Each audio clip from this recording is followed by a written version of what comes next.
Assalamualaikum warahmatullahi wabarakatuh.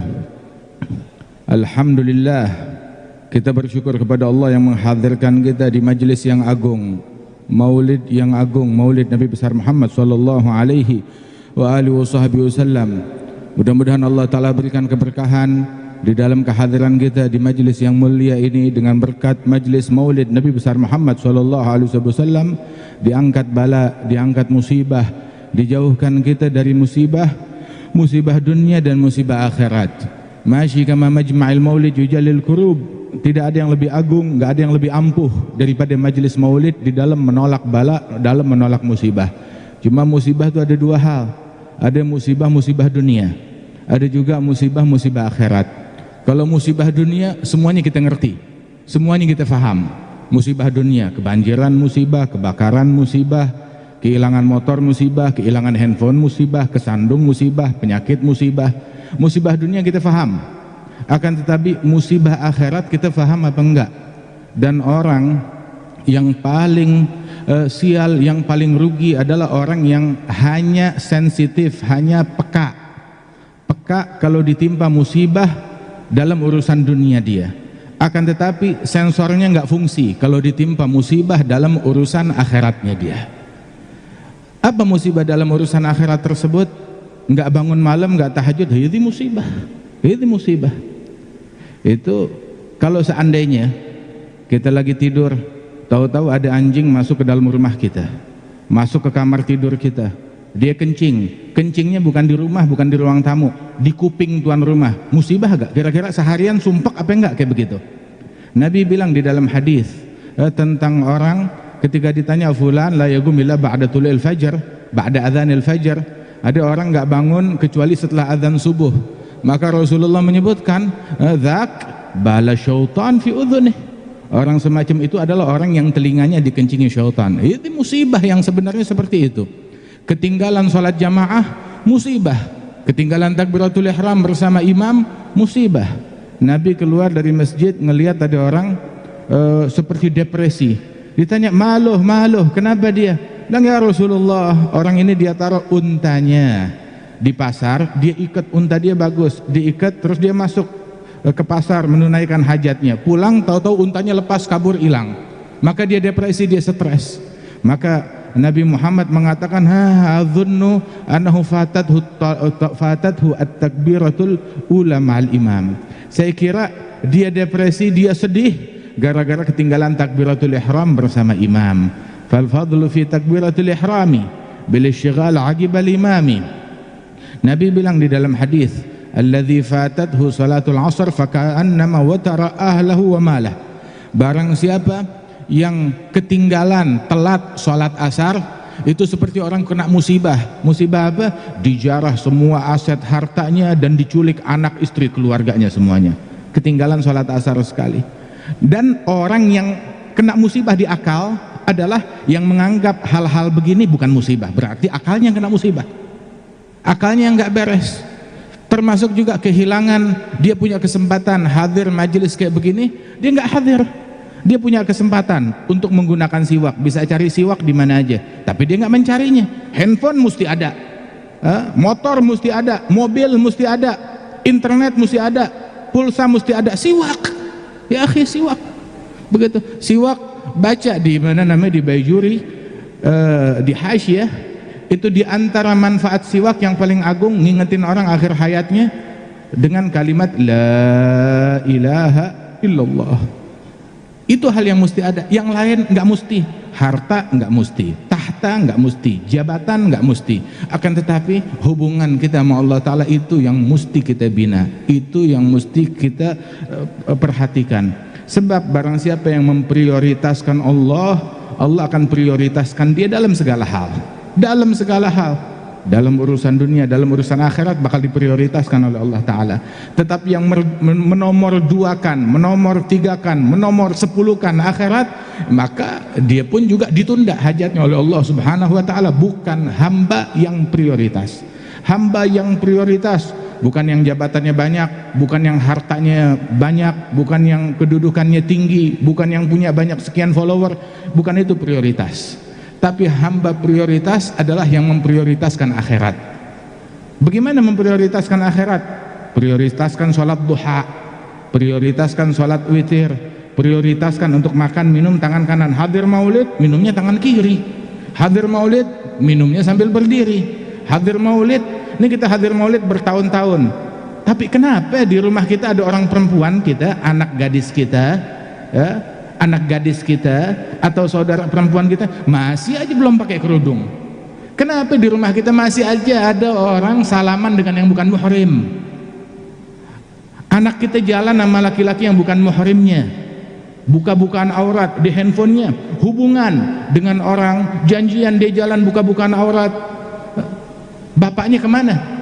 Tahu anak yatim yang sebenarnya begini, yang nggak dididik, yang tidak dapat didikan dari orang tuanya. Kita hadir majelis, ini majelis adalah bengkel untuk ngobatin diri kita, untuk benerin diri kita, untuk mengevakuasi kita dari musibah dalam agama kita. Dunia penting, tahta penting, harta politik penting, semua. Dengerin.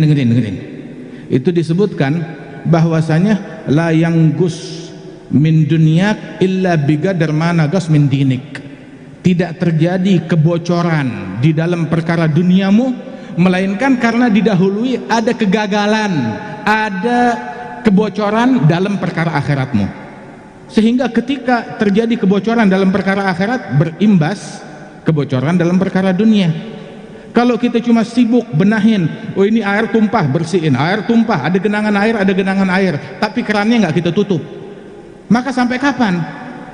Perbaiki hubungan kita dengan Allah Subhanahu wa ta'ala, maka yang lain bakalan nurut kepada kita. Dunia bakal bertekuk lutut di bawah telapak kaki kita.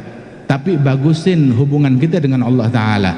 Allah Ta'ala bilang kepada dunia, ukhdumi man khadamani wastakhdimi man khadamaki. Berbakti, jadilah kamu budak kepada orang yang menghambakan dirinya kepada Allah. Tetapi orang yang menghambakan dirinya kepada dunia, maka dia diperbudak oleh dunia. Wal'iyadzubillah min dzalik. Nah karenanya itu, bagusin hubungan kita dengan Allah Subhanahu wa ta'ala. Ini majelis adalah bengkel buat kita, buat ngebersihin diri kita dari cinta, obsesi terhadap harta, terhadap tahta. Kita semuanya cinta dunia, semuanya kita cinta dunia. Ami masyhur bilang bohong kalau ada orang nggak cinta dunia. Kita semuanya cinta dunia, akan tetapi jangan sampai kecintaan kita kepada hal duniawi membuat kita rela ngotorin hati kita dengan kesombongan, dengan riya, dengan ujub, ya, ujub dengan ilmunya, ujub dengan ibadatnya, ujub dengan apa yang dia punya. Ada ujub dengan dunianya atau ujub dengan akhirat yang dia miliki. Dua-duanya ujub, dua-duanya berbahaya. Takjub kepada dengan apa yang dia punya. Padahal wallahu khalaqakum wa ma ta'malun. Allah menciptakan kalian berikut amalan kalian. Yang kita punya, yang kita dapat, ma bikum min ni'matin fa minallah, dari Allah jalla jalaluhu ta'ala ta'zamatuh. Ini untuk ngobatin kita dari penyakit hati, dari kesombongan. Kalau kita meninggal dunia, di dalam hati kita ada satu titik kesombongan. Nabi Muhammad bilang dalam hadis, la yadkhulal jannah man kana fi qalbihi mithqala dzarratin minal kibir. Enggak bakalan masuk surga orang yang di dalam hatinya ada satu titik kesombongan. Kalau kita keluar majelis demi majelis, maulid demi maulid, akan tetapi kita nggak berubah, nggak menjadi manusia yang lebih baik, maka bagaimana kita bisa memetik daripada manfaat di sini? Itu Nabi bilang, man izdada ilman wa lam yazdad huda lam yazdad minallahi illa bu'da. Orang nambah ilmu tapi nggak nambah benar, nggak nambah hidayat, maka tambah jauh dari Allah Subhanahu wa ta'ala. Karena itu tiap majelis harus bertambah, tambah tawadhu', tambah bersih hati, tambah dekat kepada Allah Subhanahu wa ta'ala, tambah jaga mulut kita, tambah jaga mata kita. Ini majelis ngajarin kita bukan ngajarin goti'ah, bukan ngajarin kita mutusin orang, ngajarin kita nyambung orang. Majelis maulid nggak ngajarin kita mendengki, membenci orang, ngajarin kita cinta kepada orang. Hatta tukang maksiat, kita benci sama maksiatnya, tetapi kita sayang sama orangnya, pengen nyelamatin dia biar masuk surga. Hakadha. Itulah Habib Muhammad Al-Haddar, syifal wali indana hadha laisa man yudkhilun nas, man yad'u 'ala an-nas yudkhilhum ila an-nar, lakin al-wali indana man yad'u lin-nas ya'khudhum ila al-jannah. Itu wali di kalangan kita bukan orang yang jurakin orang ke neraka, tetapi yang mengevakuasi manusia ke dalam surganya Allah jalla jalaluhu ta'ala ta'zamatuh. Ya mudah-mudahan Allah ta'ala berikan taufik Allah Ta'ala perbaiki keadaan kita. Ya Allah Ta'ala berikan kita istiqamah. Allah Ta'ala anugerahkan taqwa kepada kita sekalian. Dan Allah Subhanahu Wa Ta'ala insya Allah memberikan keberkahan dari majlis maulid ini dalam rumah kita, dalam diri keluarga kita, dalam kaum wanita kita, makin taqwa, makin istiqamah kepada Allah Subhanahu Wa Ta'ala, dan negeri kita ditolong, dibantu, dibimbing oleh Allah Subhanahu Wa Ta'ala, dijaga dari bala, dari musibah. Dan Allah Subhanahu Wa Ta'ala berikan taqwa dan istiqamah di dalam lisan kita, dalam mata kita, dalam telinga kita, dalam hati kita, sehingga setiap saat, tiap waktu kita makin dekat kepada Allah Subhanahu Wa Ta'ala. Wa akhina al-Habib Ahmad bin Ali bin Abdurrahman al-Segaf diberikan kesehatan oleh Allah Ta'ala. Tadinya mau bilang Al-Habsyi Habib, itu Al-Jad Al-Habib Al-Jad Muhammad bin Ali Al-Habsyi. Itu kalau manggil ayah beliau Habib Ali bin Abdurrahman, mempersilakan beliau untuk bicara di mimbar, sering banget salah. Sekarang kita persilakan untuk berbicara Al-Habib Ali bin Abdurrahman Al-Habsyi. Maksudnya Al-Habib Ali bin Abdurrahman Al-Segaf radhiyallahu anhum wa ardahum, alaihim salamullah wa in kanu qad madaw fa dzikrun lahum bagi wa qad sya'a bin nagli sa'ahmilu nafsi mastata'tu ala iktifa sabilihimi hatta wasada fi ramli. Mudah-mudahan Allah Ta'ala angkat derajat Al-Habib Ali bin Abdurrahman dan diberikan keberkahan kepada keluarga besar beliau, kepada seluruh anak, mantu, cucu beliau diberikan berkah, dan murid-murid beliau semuanya, dan kita yang hadir, para kiai kita, para habaib kita, para ulama kita. Allahumma ij'al jam'ana hadza jam'an marhuma, tafarruqna min ba'di tafarruqan ma'suma, wa la taj'al fina wa la minna wa la ma'ana syaqiyan wa la mahruma. Sallallahu ala sayyidina Muhammad dan nabiyil ummi wa ala alihi wasallam. Wa akhiru da'wana alhamdulillahi rabbil alamin. Assalamualaikum warahmatullahi wabarakatuh. Waalaikumsalam warahmatullahi wabarakatuh. Jazakumullah khair.